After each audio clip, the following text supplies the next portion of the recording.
कुछ आंकड़ा लिए हुए हैं अपने साथ, बताइए। ये वही आंकड़े हैं शोभना जिसका जिक्र हम बार बार कर रहे हैं और जो कि आम लोगों के मन में जो नौकरी पेशा लोग हैं उनके लिए जानना बहुत जरूरी होता है कि भाई सरकार ने बजट पेश कर दिया, औद्योगिक विकास की बातें होगी, सारी बातें होगी, नौकरियां कितनी आ रही हैं, किसको क्या मिल रहा है, लेकिन एक सैलरीड क्लास को क्या मिल रहा है क्या नहीं मिल रहा है वो समझते हैं। सुनील जी हमारे साथ हैं। सर ये चार्ट तो सामने है, लेकिन पहले दो कंफ्यूजन दूर कीजिए। पहले कहा कि दोनों टैक्स रिजीम एक किया जा रहा है, तो क्या न्यू पेंशन जो नया टैक्स रिजीम था पुराना था दोनों एक हो चुके हैं, क्या अलग अलग हैं? अभी अलग अलग ही रहेंगे। वो अलग अलग चलते रहेंगे। जो नए रिजीम की बात की है वो चैरिटेबल ट्रस्ट सोसाइटी के लिए बात की कि दो रिजीम थे, सोसाइटी और सोसाइटी के लिए टैक्सेशन के लिए दो रिजीम चल रहे हैं, 1023C वाला और 12A वाला।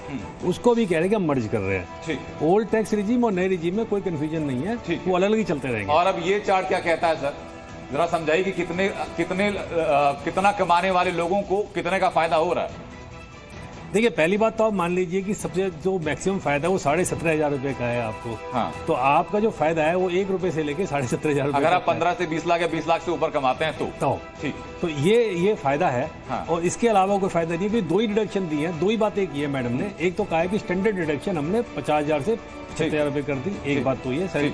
और वो स्टैंडर्ड डिडक्शन केवल नए रिजीम के लिए मिलेगी, नए पुराने रिजीम में नहीं मिलेगी। यानी कि जो 3/4 लोग जो अब तक ऑप्ट कर चुके हैं नए रिजीम को, ये सिर्फ उनको मिलेगी जो पुराना कर रहे हैं उनके लिए पुराने वाले जो चलाएंगे उनको 50,000 ही मिलेगी स्टैंडर्ड डिडक्शन। एक बात तो ये मान लीजिए, ठीक है। और तो जो टैक्स बजट है उनके लिए नहीं रहेगी, जो टैक्स बचत उनके लिए है ये नहीं रहेगी। ये उनके लिए नहीं रहेगी ना, क्योंकि उनके लिए उनके लिए तो स्लैब भी वही है और स्टैंडर्ड डिडक्शन भी वही है। ये दोनों जो चेंजेस आए हैं वो नए रिजीम में ही आए हैं। स्टैंडर्ड डिडक्शन भी नए रिजीम में बढ़ी है और जो टिकरिंग की है। तो क्या ये कोशिश भी है सर कि पुराने टैक्स रिजीम से लोगों को नए टैक्स रिजीम पर लेकर के आया जाए?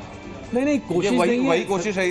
सरकार तो फोर्स कर रही है। आपको पता होगा जो फाइनेंशियल ईयर 23-24 की हम रिटर्न फाइल कर रहे हैं उसमें नया रिजीम बाई डिफॉल्ट रिजीम है। अब अगर आपको पुराने में जाना है तो चूज करना पड़ता है। एक बेनिफिट दे रखा है, अगर आप सैलरीड एम्प्लॉई है, नौकरी पेशा है तो खाली टिक कर दीजिए। अगर बिजनेस इनकम है तो आपको फिर फॉर्म भरना पड़ता है 10IE, और वो भी एक बार। यानी अगर आप बिजनेस इनकम वाला उसमें चला गया तो वापिस उसमें नहीं आ सकता। ठीक है, मैं एक बात दोबारा आंकड़े बताता हूँ सर कि 0 से 3 लाख की जिनकी कमाई थी उनकी आय पर अभी भी कोई टैक्स नहीं है पहले की तरह। पहले जो स्लैब था 3 से 6 लाख रुपए का 15,000 रुपए पे करना पड़ता था, अब उस स्लैब को 1 लाख रुपए बढ़ा दिया गया है, 3 से 7 लाख कर दिया गया है, लेकिन टैक्स हो चुका है यहां पर 20,000 रुपए।